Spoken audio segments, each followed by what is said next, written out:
வணக்கம். சத்யேந்திரா பேசுகிறேன். இந்த படம் ரெண்டாவது வாட்டி பார்த்துட்ருக்குறேன். படத்தில் ராதிகா ரொம்ப நல்லா ஆக்ட் பண்ணியிருக்காங்க. அவங்க படத்தில் கொஞ்சம் தான் வர்றாங்க. ஃபஸ்ட்டு 15 மினிட்ஸ், லாஸ்ட் ஒரு 18 மினிட்ஸ் அப்படி தான் வர்றாங்க. அதுக்கப்புறம் அவங்கள ஒரு படுக்கையில் படுத்திருக்க மாதிரி தான் காட்டுறாங்க தவிர அதில் பர்ஃபார்ம் பண்ணுறதுக்கெல்லாம் ஒன்றும் கிடையாது. ராதிகா ரொம்ப நல்லா காஸ்டியூம்ஸு, நல்ல ஹேர் ஸ்டைலு, நல்ல பிளாக் பண்ணியிருக்காங்க. இந்த மாதிரி கேரக்டர்லாம் தமிழ் சினிமாவில் காந்திமதின்னு ஒரு அம்மா, அவர் பாரதிராஜா நிறைய படத்தில் நடிச்சிருப்பாங்க. இந்த மாதிரி கேரக்டர்ஸ் எல்லாம் அவங்க மட்டும் பண்ணிட்டு இருந்தாங்க. அதுக்கப்புறம் வடிவுக்கரசி இந்த மாதிரி 1-2 கேரக்டர் பண்ணாங்க. அதுக்கப்புறம் ராதிகா பண்ணிட்டுருக்காரு. இந்த படம் ரஜினிகாந்த் பண்ண வேண்டியது இருந்தது அப்படின்ட்டு ராதிகா யூடியூப்பில் சொல்கிறாங்க.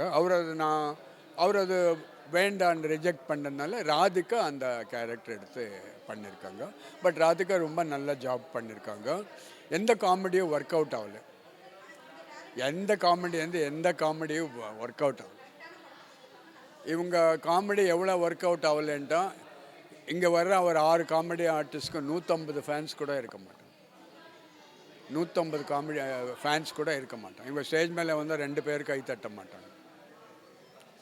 பட் இவங்களெல்லாம் ரொம்ப ரொம்ப நல்ல படங்கள் பண்ணியிருக்காங்க. அதனால தான் இவங்கள அடிக்கடி வேறு படத்தில் யூஸ் பண்ணிட்டுருக்காங்க. ஃபார் எக்ஸாம்பிள் முனிஷ்காந்த் இது முண்டாசு பெட்டியில் ஃபஸ்ட் கிளாஸ் கேரக்டர். அதுக்கப்புறம் தான் வேறு அதெல்லாம் நல்லா ஒரு படத்தில் நீங்கள் ஹிட் ஆகிட்டு உங்களை கூப்பிட்டுட்டே இருப்பாங்க. அதுக்கப்புறம் வர்ற அவங்க கேரக்டர் அது கிளிக் ஆகாமல் கூட இருக்கலாம். பட் உங்களை கூப்பிட்டுட்டே இருப்பாங்க. அந்த மாதிரி தான் ஒரு சிங்கம்புலி மகாராஜாவில் ஒரு நெகட்டிவ் கேரக்டர் பண்ணியிருந்தாங்க. அப்போது ஒரு 5-6 காமெடி ஆர்டிஸ்ட், அவர் என்ன காமெடி பண்ணுறாருன்னு அவருக்கே தெரியும். எனக்கு புரியல, கடவுளுக்கும் புரியல. ஏதோ காமெடி பண்ணுறாங்களோ வர்றாங்களோ. இது ஆக்சுவலி ஸ்டாண்டப் காமெடி கிடையாது. ஸ்டாண்டப் காமெடியில் நீங்கள் ஜோக் சொல்லி சொல்லி சொல்லி சிரிக்க வைக்கணும். பட் அப்படி நம்ம பட்டிமன்றத்தில் ராஜாவாக இருக்கட்டும், சாலமன் பாப்பையாக இருக்கட்டும், அவங்க பண்ணுற ஜோக்ஸ் எல்லாம் இவங்க யாரும் பண்ண முடியாது. அவங்க அவ்வளோ நேச்சுரலாக பண்ணுறாரு. ஸோ அதனால் இங்கே எதுவும் ஒர்க் அவுட் ஆகலை. எந்த காமெடியும் ஒர்க் அவுட் ஆகலை. அண்டு இது நான் சொன்ன மாதிரி இது ஒரு இந்த சப்ஜெக்டெல்லாம் ஒரு பழைய Russian novel, Death of Ivan Ilyich, 150 page நாவலில். நான் தான் அது கன்னடாக்கு ட்ரான்ஸ்லேட் பண்ணியிருக்கேன், இங்கிலீஷுன்னு தான். பட் இவங்க அது படிச்சிருக்காங்கன்னு நான் சொல்ல. பட் சப்ஜெக்ட் இதுதான். ஒரு பயங்கர பணக்காராக இறந்து போயிடுவான், பயங்கர பணக்காரா. அவனை பார்க்குறதுக்கெல்லாம் சம்பந்திங்களெல்லாம் நிறைய வர்றாங்க. அவங்க மைண்டில் எல்லாம் இவன் இறந்த பிறகு நமக்கு என்ன கேஷ் வருது, அவங்களுக்கு என்ன கேஷ் வருது, எவ்வளோ அசெட்ஸ் வருது, என்ன வருது, அதுதான் அவங்க எல்லார் மைண்டில் இருக்குது. அது ரைட்டர் ரொம்ப நல்லா சொல்லியிருப்பாங்க. அதே மாதிரி மேட் வேர்ல்டுன்னு ஒரு பயங்கரமான காமெடி படம். அதில் 3 சின்ன கிராமத்தில், அமெரிக்கன் படம், 3 சின்ன கிராமத்தில் எங்கேயோ நிதி இருக்குன்ட்டு தேடிட்டு 3 பேர் ட்ராவல் பண்ணுறாரு. அதுக்கப்புறம் தமிழ்லேயே 3 எழுத்துன்னு வந்துச்சு. 3 எழுத்து 3 பேப்பரு. அந்த 3 எழுத்து சேர்த்துட்டா அது அங்கே நிதி இருக்குன்ட்டு அது கண்டுபிடிக்கிறதுக்கு போகிறாரு. பட் அந்த மாதிரி இந்த படத்தில் அந்த நம்ம தாய் கல்வியை எங்கே 190 பவுன் கோல்டு ஹைட் பண்ணிருக்கா, மறைச்சி வச்சுருக்கா, அது தேடுறது கூட கொஞ்சம் பர்சன்டேஜ் எல்லாம் வருது. அண்டு அது சொன்ன மாதிரி அந்த பசி நாராயண் பண்ண மேட்ரு தான் இந்த கேசட்லெல்லாம் வந்திருக்கு. ஒர்க் அவுட் ஆகலை. பசி நாராயண் ஒரு சின்ன சைக்கிள் ஷாப் வச்சுருப்பாங்க பசியில். ஆப்போசிட்டில் ஹீரோயின் வரும்போதெல்லாம் பாட்டு போட்டுட்ருப்பாங்க. அவங்க வந்தது 3 சீன் தான். பட் பயங்கர ஹிட் ஆகிட்டார். அதுக்கப்புறம் தான் அவருக்கு பேர் பசி நாராயணன்ட்டு. அது ஒரு கேசட் எல்லாம் வச்சு பண்ணுறாரு. கமல் படம் சாங்கு, ரஜினிகாந்த் சாங்குன்ட்டு எல்லா படம் டைலாக் லெவலில் இருக்க தவிர உள்வாங்கிக்கிற மாதிரி ஒன்றும் கிடையாது, சிரிக்கிற மாதிரி ஒன்றும் கிடையாது, சுவாரஸ்யமாக ஒன்றும் கிடையாது.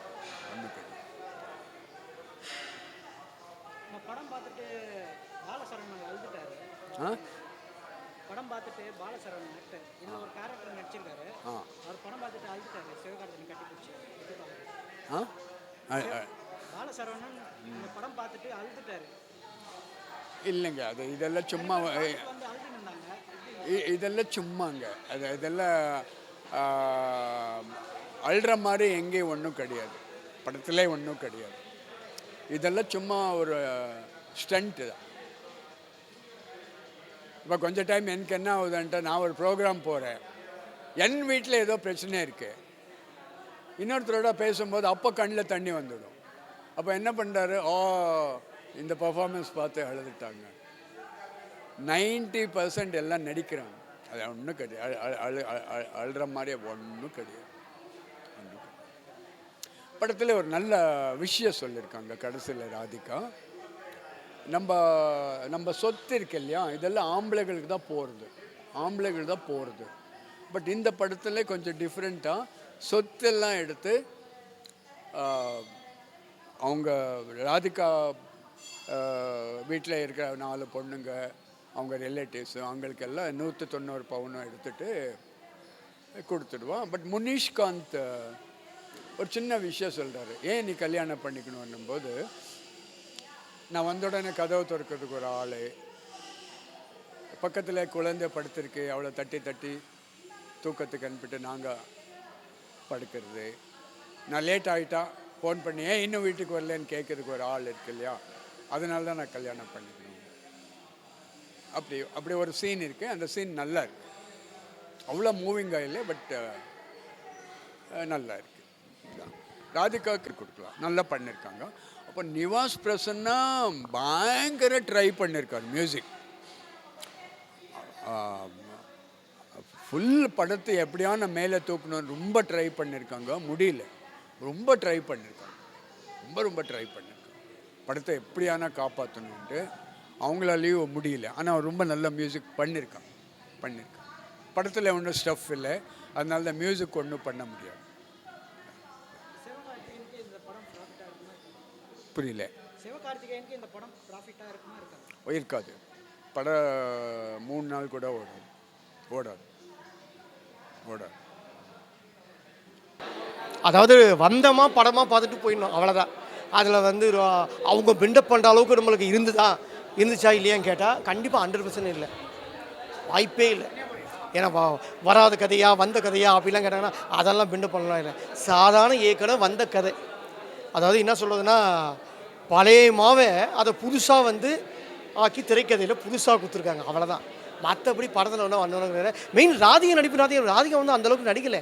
நம்ம ராதிகா நடிப்பை ஏற்கனவே பார்த்த நடிப்பையே தான் இப்போ புதுசாக ராதிகா இது பண்ணிக்காங்க. மற்றபடி ஒன்றும் இல்லை, அவங்க ஒரிஜினல் கேள்வி அவ்வளோதான், உண்மையிலே கேள்வி தானே அவங்க, அதான் அப்படி காட்டிக்காங்க, அவ்வளோதான். மற்றபடிலாம் பில்டப்லாம் இல்லை. மேக்கப் சாயம் புதுசாக எல்லாமே நல்லா தான் இருப்பாங்க. ரெண்டாவது பணம் இருந்தால் எல்லாமே நல்லா தான் இருப்பாங்க, ஓகேங்களா. ராதிகா கிட்ட பணம் இருக்குது. ராதிகாவோட வயசில் யாராவது 4 பேர் 5 பேர் கல்யாணம் கட்டிக்கிட்டு இந்த வயசில் யாராவது ஒரு குழந்தை பிறக்க முடியுமா? அதை அவங்க பண்ணாங்கல்ல. ஏன்னா அவங்ககிட்ட பணம் இருக்குது. ஹாஸ்பிட்டலில் போய் என்ன ஒன்றா வந்து பிளட்டு மாற்றத்துக்கு உண்டான எல்லா ஃபெசிலிட்டிஸும் அவங்க வச்சுருக்காங்க. சராசரி பொம்பளைங்க யாராவது வந்து வயசாகிடுச்சுன்னா அழிஞ்சு குடிச்சவராக போக வேண்டியது தான். கவர்மெண்ட் ஹாஸ்பிட்டலில் போய் சேர்ந்து ட்ரீட் பண்ண காசு இல்லாமல் சாக வேண்டியது தான். அதனால் வந்து சராசரி பொம்பளைங்க அவ்வளோ தான். ஒருத்தர் கட்டலாம், 2 பேர் கட்டலாம், ஓகேங்களா. பார்க்கலாம், ஒரு தடவை